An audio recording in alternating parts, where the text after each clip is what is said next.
मत्ती 11 अध्याय का 28, 29, 30 वचन क्या कहता है? पढ़ेंगे, पढ़ो, हिंदी में पढ़ो। बांग्लाয় আপনারা বুঝে নেবেন, ঠিক আছে? আমি বাংলায় পড়ে বলবো। हे सब परिश्रम करने वालों और बोझ से दबे हुए लोगों, मेरे पास आओ, मैं तुम्हें विश्राम दूंगा।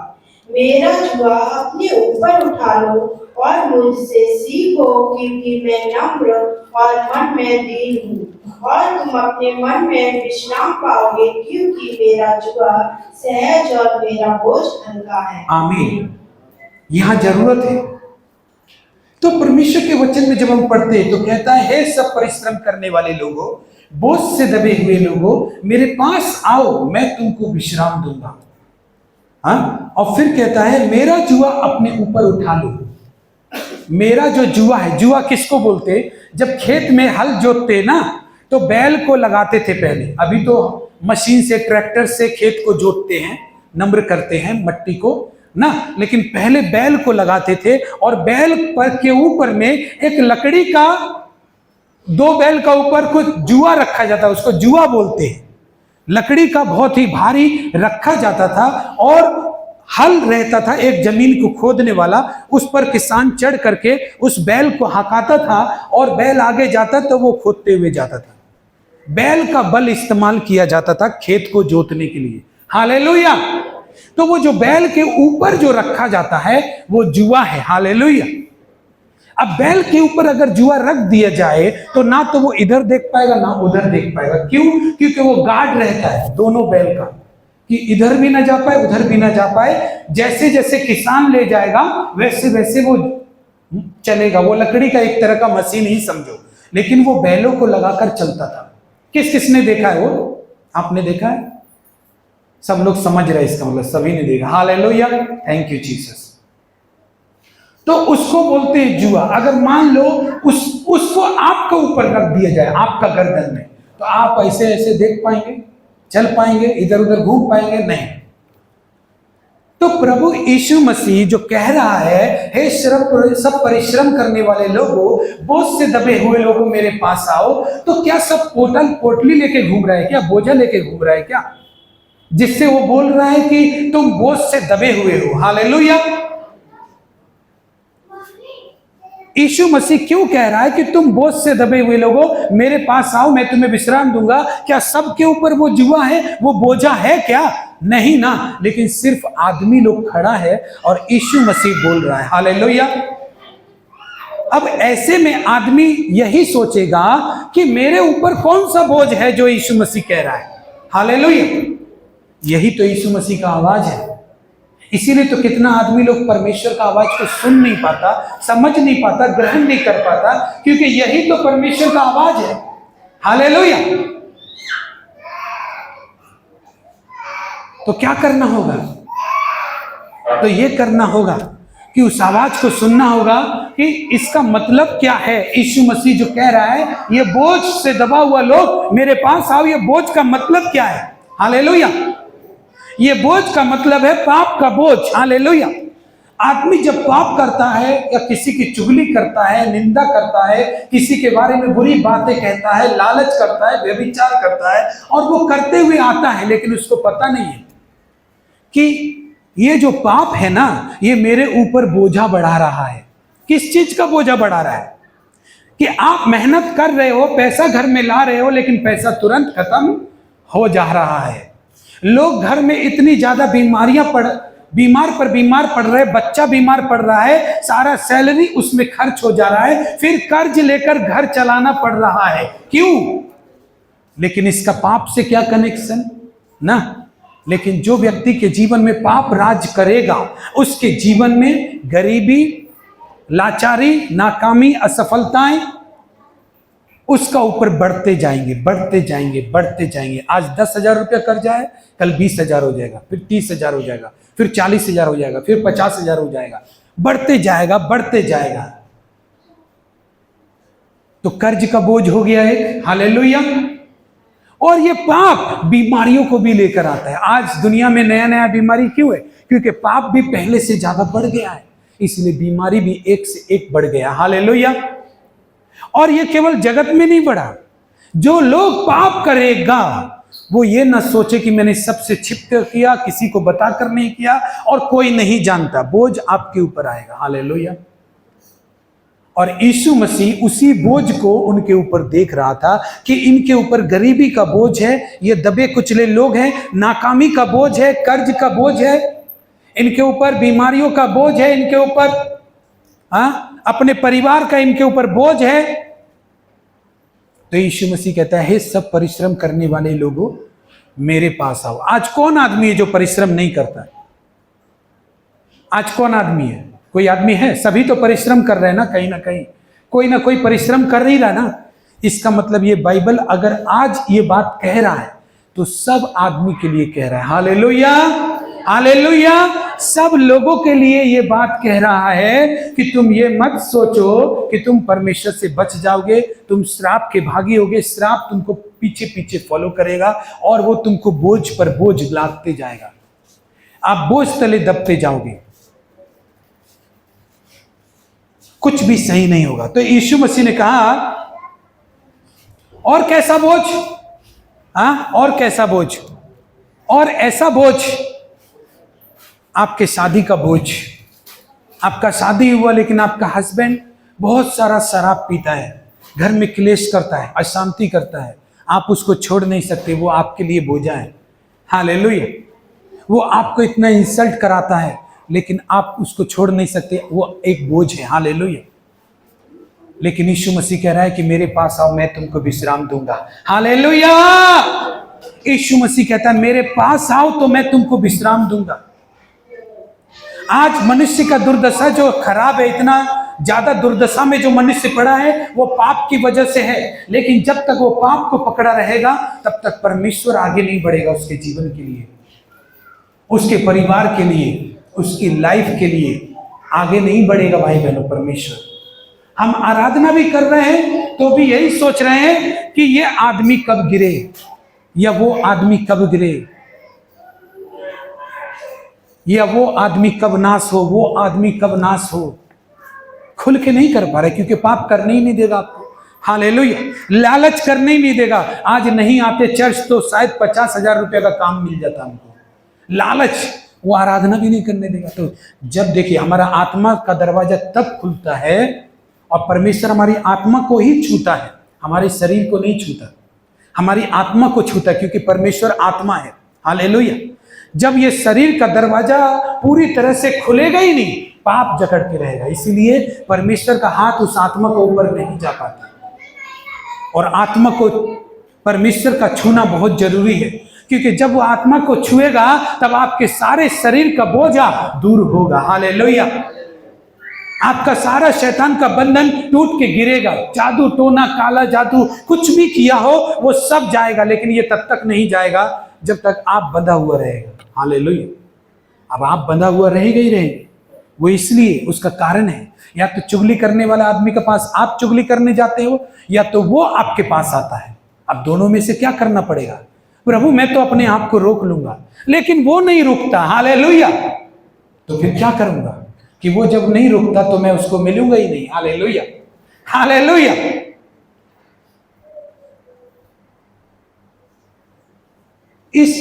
ऐसा चीजों को लेकर आप बंधे रहेंगे तो आप परमेश्वर को खुलेंगे नहीं। इसलिए कलीसिया आशीष नहीं पाती है, इसलिए कलीसिया के ऊपर बरकत नहीं आता है। हाँ, संडे से निकलते वक्त चर्च में हमने सोचा कि अब तो हम चर्च से आ जाएंगे तब इसको गाली देंगे, तब इसका सब उधार चुकाएंगे, हाँ फाइट करेंगे। ये सारी चीज से झगड़ा हुआ है। देखिए मेरा जीवन में जब हम प्रभु में आए तो हम यही बात समझते थे, परमेश्वर का आशीष से ज्यादा इंपॉर्टेंट हमारे लिए कोई भी नहीं। हालेलुया। लेकिन आज का जमाना का इस आदमी को कैसे समझाया जाए? हाँ, अगर परमेश्वर का आशीष रहेगा तो शत्रु कोसों दूर रहेगा आपसे। हालेलुया। लेकिन वो शत्रु से लड़ने में बिजी है। हालेलुया। वो शत्रु से लड़ने में बिजी है और वो सोचता है वो हराएगा तब वो दूर जाएगा। हालेलुया। अरे परमेश्वर में बिजी हो जाओ, शत्रु कोसों दूर चला जाएगा। हालेलुया। या तो परमेश्वर ही तुमको उससे कोसों दूर कर देगा या उसको तुमसे कोसों दूर कर देगा। तुम देखने पर भी नहीं पाएगा उसको। हालेलुया। तो पाप ऐसा चीज है कि लोगों को बोझ में दबा के रखता है, और यीशु मसीह उसके बोझ को देख रहा था। वो लोग बोझ लेके नहीं थे, लेकिन उनकी आत्मा में बहुत सारा बोझ था। हालेलुया। और उसने कहा कि मैं तुमको विश्राम दूंगा। भाई क्या वो लोग रात को सोते नहीं है क्या? सोना भी तो एक विश्राम देता है ना। लेकिन आदमी अगर मन में विश्राम ना पाए तो दिन भर 2 दिन छुट्टी कर लीजिए काम से। आप सोचते हैं काम में 2 दिन नहीं जाएंगे, रेस्ट करेंगे, आप 2 दिन पूरा सो लीजिए, लेकिन अगर मन में विश्राम नहीं आया तो आप 1 महीना छुट्टी करके सोते रहिए, आप विश्राम नहीं पाएंगे। हालेलुया। प्रभु यीशु मसीह आपका मन का विश्राम का बात कर रहा है। हालेलुया। आपका मन में अगर विश्राम नहीं है तो आप 4 दिन का छुट्टी ले लीजिए, 5 दिन का छुट्टी ले लीजिए और आप सो जाइए, आपको विश्राम नहीं मिलेगा। क्यों नहीं? क्योंकि वो बोझ आपका आत्मा में है। हालेलुया। वो रहेगा ही। आप सोओगे तो वो याद रहेगा, आप बैठोगे तो रहेगा, आप चलोगे तो ये। जैसे जुआ रखने से इधर उधर आप अपना आजादी से नहीं जा सकते, वैसे ही सब काम अपना आजादी से आप नहीं कर पाओगे। अपना आजादी से आप घूम नहीं पाओगे, अपना आजादी से आप काम नहीं कर पाओगे, वैसे ही सब काम नहीं कर पाओगे। आज यही तो है कि बेटों के लिए या बेटी के लिए कोई अपॉर्चुनिटी आता है तो आज हमारे पास पैसा नहीं है। हालेलुया ना। कोई अपॉर्चुनिटी आता है तो पैसा नहीं है, या किसी कारण से कोई जुगाड़ वाला, सोर्स वाला कोई आदमी नहीं है, यही तो है।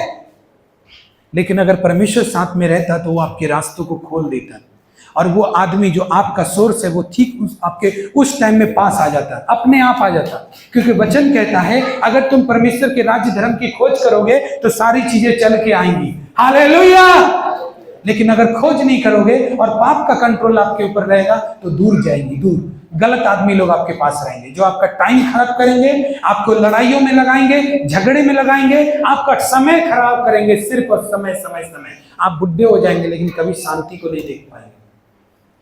इसीलिए थोड़ा सा हम लोगों को इस बात में चालाक रहना पड़ेगा। हम क्या बोलते हैं, क्या करते हैं, कैसे चलते हैं, हमको सावधान रहना पड़ेगा। क्यों? क्योंकि हमारी संगति परमेश्वर के साथ है ना, इसलिए।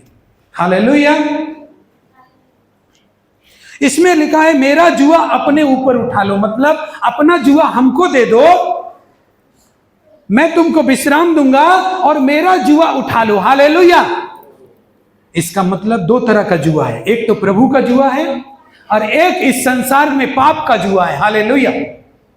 पाप का जुआ आपको सिर्फ जोतने के काम में लाएगा। इस धरती पर आप अपना शरीर का आखिरी सांस तक, अपना लहू, सब कुछ इस धरती को कुर्बान करके भी आप स्वर्ग में नहीं जाएंगे। ऐसा है पाप का जुआ। हालेलुया।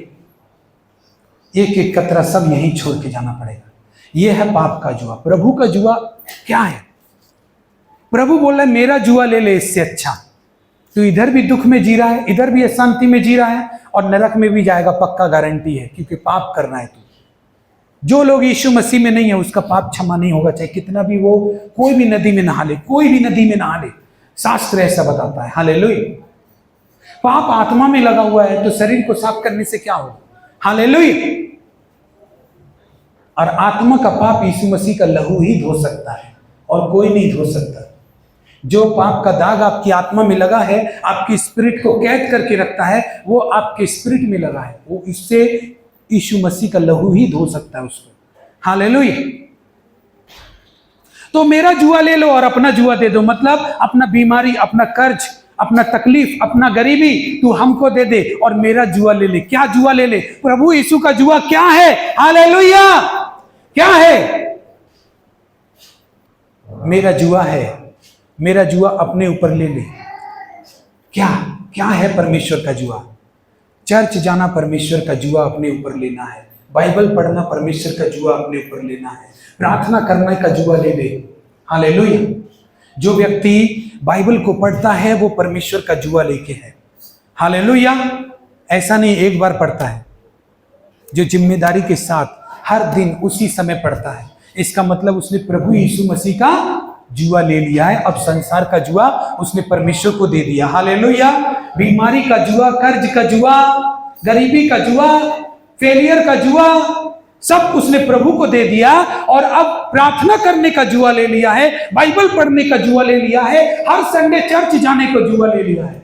लेकिन आदमी का जीवन में पता है कोई और चीज तकलीफ नहीं देता जितना उसको संडे को चर्च जाना तकलीफ देगा।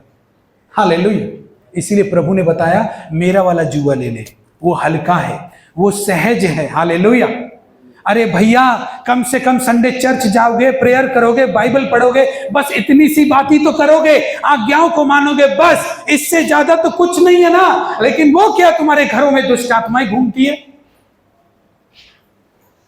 वो क्या, तुम्हारे हस्बैंड, तुम्हारी वाइफ तुम्हारी बातें नहीं सुनते? हालेलुया। वो क्या, तुमने मैरिज की और डिवोर्स होने की नौबत आ गई? हालेलुया। उससे तो लाख गुना अच्छा है कि तुम परमेश्वर के भवन जाओ, चल के भी जाना पड़े तो चले जाओ। हालेलुया। मेरा जुआ ले लो, अपना जुआ मुझे दे दो। मेरा जुआ ले लो, वो हल्का है, वो हल्का है। प्रार्थना करना कितना बड़ा बात है। अपना रूम में चला जा, घुटने टेक प्रार्थना कर, कितना बड़ा बात है। हालेलुया। ज्यादा बड़ा बात है। चर्च ज्यादा दूर है। हालेलुया। कितना दूर है, तो उसका जुआ ले ले। हालेलुया। प्रभु यीशु मसीह कह रहा है मेरा जुआ ले ले, अपना ले मुझको। प्रभु यीशु मसीह अपने पास आने के लिए बोल रहा है, अपना बोझ को लेके आने के लिए। तो बोझ क्या, एक बार आदमी आया और फिर उसके बाद चला गया, वैसा करके बोझ नहीं जाएगा। अपने आप को यीशु मसीह का पास समर्पित कर दे, अपना बोझ भी दे दे और अपने आप को भी दे दे और प्रभु का जुआ ले ले। हालेलुया। परमेश्वर मैं हर संडे चर्च जाऊंगा, परमेश्वर मैं हर दिन अपना 2 घंटा जरूर प्रभु आपके लिए दूंगा। हालेलुया। अपनी कमाई से, अपनी सैलरी से प्रभु पहली जब कमाई आएगी 10वां हिस्सा दूंगा। परमेश्वर मैं आपके कामों में सहयोग करूंगा। मैं इस जिम्मेदारी को लेता हूं कि जहां भी प्रोग्राम होगा या कुछ भी होगा मैं जरूर जाऊंगा। इससे अच्छा आपको बोझा और कोई नहीं है। हालेलुया। आपके लिए इससे अच्छा बोझ और कोई नहीं है। हालेलुया। आप उस जिम्मेदारी को लीजिएगा तो आपका वैवाहिक जीवन आशीषित होगा। उस जिम्मेदारी को लीजिएगा आपका परिवार आशीषित होगा। उस जिम्मेदारी को लीजिएगा आपका घराना आशीषित होगा। उस जिम्मेदारी को लीजिएगा आपका परमेश्वर आपके लिए, आपका वंशज के लिए खड़ा रहेगा। हालेलुया। लेकिन वो जुआ ज्यादा भारी लगता है। हालेलुया। इसीलिए लोग अपने पाप को पकड़े रहता है और कहीं भी चला जाए, वो कोई भी चर्च में चला जाए, वो टाइम पास कर रहा है और कुछ नहीं कर रहा है। हालेलुया। वो अपने आप को झूठा तसल्ली दिला रहा है कि हम परमेश्वर का बात मान रहे हैं। प्रभु ने क्या कहा, मेरा जुआ ले ले, मेरा जुआ ले ले। तू अगर बाइबल नहीं पढ़ता तो बाइबल खरीद, बाइबल पढ़ा कर। हालेलुया। मेरा जुआ ले ले। अगर तू उपवास नहीं रखता तो हर एक हफ्ता में एक उपवास रख। हालेलुया। अगर तेरे पास समय नहीं है मेरे पास, तो समय देना शुरू कर। हालेलुया। तेरे पास कर्ज है तो अपनी कमाई का पहला 10वां हिस्सा मेरे पास लेके आ, ताकि तेरी कमाई को मैं आशीष कर सकूं। हालेलुया। तेरा बोझ मैं ले लूंगा, तू मेरा बोझ ले ले। हालेलुया। हालेलुया। आज आदमी के ऊपर का बोझा क्यों नहीं हट रहा है? क्योंकि वो प्रभु का बोझा नहीं ले रहा है। प्रभु के पास जाने के लिए उसके पास कोई जिम्मेदारी नहीं है। प्रभु को देने के लिए उसके पास कोई जिम्मेदारी से नहीं देता है। हालेलुया। प्रभु की संगति जिम्मेदारी नहीं है, आराधना करना जिम्मेदारी नहीं लिया। जिस दिन ये जिम्मेदारी ले लेगा, परमेश्वर तुम्हारे बोझों का जिम्मेदारी ले लेगा। Hallelujah. Thank you Jesus. Hallelujah. ताली बजाकर प्रभु का धन्यवाद करें। बात समझ में आया? दूसरा राजा 4 अध्याय में जाएंगे हम और उसमें वचन को पढ़ेंगे और देखेंगे परमेश्वर किस तरह से उस स्त्री के बोझ को उठाया। हालेलुया। लेकिन कब उठाया देखेंगे उस स्त्री के बारे में। देखिए यहां पर क्या हुआ। यहां पर एलीशा भविष्यवक्ता, परमेश्वर का भविष्यवक्ता, परमेश्वर का दास उस गली से गुजरता था जहां पर इस स्त्री का घर था। हालेलुया। और ये स्त्री बार बार उसको खाना खिलाने के लिए पूछती थी, विवश करती थी। क्यों? क्योंकि वो परमेश्वर का सेवक था। हालेलुया। और उसने उससे विनती करके कहा, उससे मतलब विनती करके विवश करती थी कि यहां खाना खा। हालेलुया। और वो खाता था और खाकर चला जाता था। एक दिन वो अपने पति से कहती है, लेकिन एलीशा जो भविष्यवक्ता था उसने कुछ भी नहीं कहा, कुछ भी नहीं किया। वो खाना खाता था और चला जाता था। लेकिन एलीशा जो भविष्यवक्ता था, वो चला जाने के बाद इस स्त्री ने अपने पति को बुलाया और क्या कहा पता है? ये आदमी जो परमेश्वर की सेवा करता है, ये निश्चय ही कोई पवित्र जन है। एक काम कर, हम अपने घर के ऊपर एक कोठरी बनवा ले, ताकि ये जब भी, क्योंकि पहले के जमाने में क्या होता था, गाड़ी वाहन वगैरह कुछ नहीं रहते थे, पैदल लोग आना जाना करते थे। तो वो उसने बोला एक उपरोटी में क्या ऊपर एक कोठरी बनवाते हैं, उसमें टेबल रखवाते हैं, कुर्सी रखवाते हैं, मेज रखवाते हैं, ताकि ये जब थक जाए तो यहां आराम करके जा सके। इस स्त्री का वो कोई नहीं लगता है, हालेलुया। इस स्त्री का ना भाई लगता है, ना भाई, कुछ नहीं लगता, हालेलुया। लेकिन इस स्त्री ने परमेश्वर की सेवा को समझा, हालेलुया। एक जिम्मेदारी को उसने लिया जो किसी ने उसको नहीं दिया। आज कोई भी जिम्मेदारी परमेश्वर आपको नहीं देगा, हालेलुया, अगर आप उठाना ना चाहे तो, हालेलुया। कभी भी नहीं, कोई पास्टर भी नहीं देगा, हालेलुया। लेकिन अगर आप उठाना ना चाहे तो, हालेलुया। उसने एक जिम्मेदारी लिया कि मैं इस सेवक के लिए कुछ करूंगी, अपने घर के ऊपर एक घर बनवाऊंगी, एक कोठरी बनवाऊंगी और इसके लिए खाना खिलाऊंगी और ये इसमें विश्राम करके तब परमेश्वर की सेवा करने जाएगा, हालेलुया। परमेश्वर की सेवा में सहायता, हालेलुया। एक आदमी परमेश्वर की सेवा में सहायता कई रीति से कर सकता है, कई तरीका से कर सकता है। इसने, इस स्त्री के कोई भी बच्चा नहीं था, ये दो पति पत्नी थे, इसका पति बूढ़ा था। तो एक दिन एलीशा भविष्यवक्ता अपने कमरे में लेट कर अपने सेवक को बोल रहा होता है कि देख, इस स्त्री ने हमारे लिए बहुत कुछ किया है, हमें इनके लिए कुछ करना चाहिए, तू जा उस स्त्री को बुला के ले आ मेरे पास, हालेलुया। और वो स्त्री तुरंत बुलाने से खड़ी हो गई, हालेलुया। तुरंत बुलाने से खड़ी होगी और उसने कहा, तूने हमारे साथ इतना भलाई किया है तो तू बता कि हम तेरे लिए क्या करें। तो उस स्त्री ने कहा, क्या उसने बोला, दास ने बोला, क्या तेरी चर्चा राजा से करवाऊं? मतलब या तू दुखी रहती है तो मैं राजा से बोलूं तो तेरा दुख दूर हो जाए। तो उसने बोला, नहीं, मैं तो अपने लोगों में रहती हूं, कोई दुख नहीं हो उसके पास, लेकिन एक दुख है कि उसकी औलाद नहीं है, हालेलुया। ये एक जुआ है भाई बहनों जो उसके ऊपर था, हालेलुया। लेकिन उसने जब परमेश्वर के जुए को लिया तो प्रभु के दास ने पूछा कि तुमको क्या चाहिए, हालेलुया। तो गहेजी बोलता है कि उसका सेवक कहता है, इसका कोई लड़का नहीं है प्रभु, स्वामी, इसका कोई लड़का नहीं है, जा बसंत ऋतु में तेरे लड़का होगा। उसने कहा, अपनी दासी को झूठी तसल्ली मत दे। देखिए, उसने नहीं मांगा लड़का चाहिए, उसने मांगा नहीं कि प्रभु मुझे लड़का दे। उसने जो भी सेवा किया निस्वार्थ किया प्रभु के लिए, हालेलुया। उसने उस परमेश्वर के दास के लिए लड़का मांगने के लिए खाना नहीं खिलाया और ना ही कोठरी बनवाया, कुछ लालच से नहीं किया। इसीलिए परमेश्वर के दास ने उसके लिए विनती किया परमेश्वर से, हालेलुया, किसी लालच से नहीं किया। इसलिए परमेश्वर का जन का दिल खुला और परमेश्वर का भी हृदय खुला ताकि उसको एक बच्चा दे। हमें से बहुत सारे लोग हैं परमेश्वर के पास, हम आने को एक इमरजेंसी सहायता मानकर आते कि इमरजेंसी में चलो प्रभु का पास, हालेलुया। लेकिन प्रभु के लिए कभी भी कुछ भी बिना लालच के साथ किया है? कुछ जिम्मेदारी लिया है प्रभु का सेवा का, या प्रभु का कुछ भी जिम्मेदारी उठाया है कि मैं अपनी सैलरी का 10वां हिस्सा इसलिए देता हूं कि परमेश्वर का काम बढ़े, हालेलुया। मैं चर्च इसलिए जाता हूं कि परमेश्वर मेरे लाइफ को बदले, हालेलुया। मैं परमेश्वर की संतान हूं इसलिए मैं जाता हूं, हालेलुया।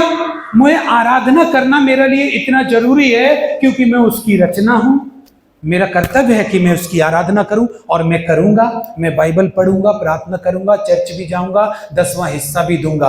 अगर आप ये करते हो तो इसका मतलब आपने प्रभु का एक जुआ अपने ऊपर ले लिया है जो बिना किसी लालच का है, हालेलुया। जैसे उस स्त्री ने उस दास की सेवा के कार्य में उसको मदद किया, हालेलुया, वो परमेश्वर की सेवा में मदद है, हालेलुया। ऐसे ही अगर परमेश्वर के कामों के लिए अगर आपने बिना लालच के कुछ ले लिया है तो एलीशा भविष्यवक्ता ने कहा, ठीक है, बसंत ऋतु में तेरे एक लड़का होगा। और वो कहती है, क्या पता है, अपनी दासी को झूठी तसल्ली मत दे। लेकिन बसंत ऋतु आया और उसको गर्भ रहा और उसका एक लड़का हुआ। लेकिन जबकि उसका पति बूढ़ा था, सेवक कह रहा है कि उसका पति बूढ़ा है, इसका कोई लड़का नहीं है। उसने कहा, बसंत ऋतु में तेरे लड़का होगा, और परमेश्वर ने उसे एक लड़का दिया, हालेलुया। Thank you Jesus. जब आप परमेश्वर का बोझ ले लेते हैं अपने ऊपर, तो वो बोझ हल्का है, और वो बोझ क्या करता है, आपके लिए रास्ते खोलता है। हालेलुया। आपके कमाई के रास्ते खोलता है, आपकी उन्नति के रास्ते खोलता है, आपके शत्रुओं के बीच में आपके लिए रास्ते खोलता है, ताकि आप बढ़ो, आप उन्नति करो, फलवंत बनो। हालेलुया। इस सुनेमवासी स्त्री ने किस तरह से परमेश्वर से एक लड़के को प्राप्त किया, आशीष को प्राप्त किया। कब? जब उसने इस जिम्मेदारी को अपने पति के साथ उठाने के लिए माना। आज कितने लोग हैं जो परमेश्वर की सेवकाई की जिम्मेदारी उठाने के लिए वो अपने पति से या पत्नी से कहते हैं कि देखो ना, सुनो ना, ये प्रोग्राम आ रहा है, क्या हमें कुछ मदद करनी चाहिए प्रभु की सेवा में। कितने पति पत्नी ने मिलकर किया ऐसा। हालेलुया। और जब बिना लालच के उसने किया, तो उसके घर में उसने कभी नहीं अपनी जरूरत को बोला, लेकिन परमेश्वर ने दिया। आज आपका हस्बैंड अगर दारू पीता है, अगर आपके वाइफ आपका बात नहीं सुनते, आपका परिवार टूटा हुआ है, आपका बेटा या बेटी आपके बात नहीं सुनते, आप प्रभु का बोझ ले लो, अपना बोझ प्रभु को दे दो। Hallelujah, hallelujah. अब आप बोलोगे, प्रभु मेरे पास तो ज्यादा कमाई नहीं है, ज्यादा नौकरी नहीं है, मैं क्या दूं प्रभु के लिए, मेरे पास तो पैसे भी नहीं है। लेकिन भाई बहनों, एक बात बताएं, परमेश्वर कम या ज्यादा को नहीं देखता, परमेश्वर देने वाले को देखता है। Hallelujah, hallelujah. आपको पता है, एक कंगाल विधवा, जब सब लोग दान दे रहे थे, तो प्रभु यीशु ने उस विधवा को बोला, इसने सबसे बढ़कर दान दिया। हालेलुया। और उसके पास कितने पैसे थे? 2 दमड़ियां थी, लेकिन तारीफ किसकी? उसी की। इसका मतलब यह है, परमेश्वर ने देने के विषय में अमीर और गरीब दोनों को बोला है। हालेलुया। वो अपनी आज्ञाओं को गरीब और अमीर दोनों के लिए देता है, एक का लिए नहीं देता कि आप अमीर रहोगे तो आप आज्ञा मान सकते हो, तो ये आज्ञा मानो। नहीं, आप जिस भी जगह पर हो, लेकिन आप ये मत सोचो कि परमेश्वर केवल अमीर लोगों को ही देने के लिए कहता है, या अमीर लोगों के लिए ही बोलता है कि तुम सेवा करो। नहीं, परमेश्वर का आज्ञा अमीर और गरीब दोनों के लिए है। हालेलुया। गरीब मानेगा वो भी आशीषित होगा, अमीर मानेगा तो भी आशीषित होगा। क्यों? परमेश्वर पक्षपात नहीं करता। वो कंगाल विधवा थी, उसको देने की क्या जरूरत, लेकिन उस विधवा को मालूम है कि परमेश्वर की आज्ञा को मुझे पालन करना है। Hallelujah, hallelujah. परमेश्वर के भवन में मुझे सेवा में जाना है। उस कंगाल विधवा तो बोल सकती है ना, मेरे पास तो कुछ भी नहीं है, मैं कैसे दूंगा। हालेलुया। लेकिन विधवा को मालूम है कि परमेश्वर की आज्ञा है कि धनवान हो या अमीर, परमेश्वर के भवन में छूछे हाथ नहीं आना, खाली हाथ नहीं आना। उसको जब भी उसके पास प्रार्थना लेके जाना है, तो अपना हैसियत के अनुसार कुछ भी अपने दिल से, अपने मन से निकाल कर लेकर जाना है। अपनी सैलरी का, चाहे हमारी सैलरी कितनी भी कम हो, प्रभु ये नहीं देखता कितनी ज्यादा सैलरी में से तू दे रहा है। नहीं, प्रभु ये देखता है कि तू उस सैलरी से करता क्या है। हालेलुया। तू कर क्या रहा है। हालेलुया। तेरा फर्स्ट लव कौन है, तेरा फर्स्ट प्यार कौन है, तू किसको ज्यादा वैल्यू देता है। क्या तू मेरा बोझ को पहले लेता है, तो फिर तेरे बोझ को मैं लूंगा। हालेलुया। और बसंत ऋतु में लड़का हुआ। इसके आगे जब आप पढ़ेंगे, इसके आगे जब आप पढ़ेंगे, तो उसका लड़का कुछ दिन बाद मर जाता है, और फिर वो ये स्त्री उस दास को खोजती है। उसने तो बोला था परमेश्वर लड़का देगा, तो फिर मरा क्यों। हालेलुया। और वो खोजते खोजते जाती है, और वो दास कहता अपने सेवक से, देख तो क्या वो वही स्त्री आ रही है। तो बोलता, हाँ प्रभु वही है। तो फिर ये क्यों आ रही है मेरे पास। हालेलुया। तब वो आई दौड़ते दौड़ते, कहा कि तूने तो अपनी दासी से कहा था कि यहोवा परमेश्वर तुझे लड़का देगा, जबकि तेरी दासी ने मांगा नहीं था, फिर ऐसा क्यों हुआ कि मेरा लड़का मर गया।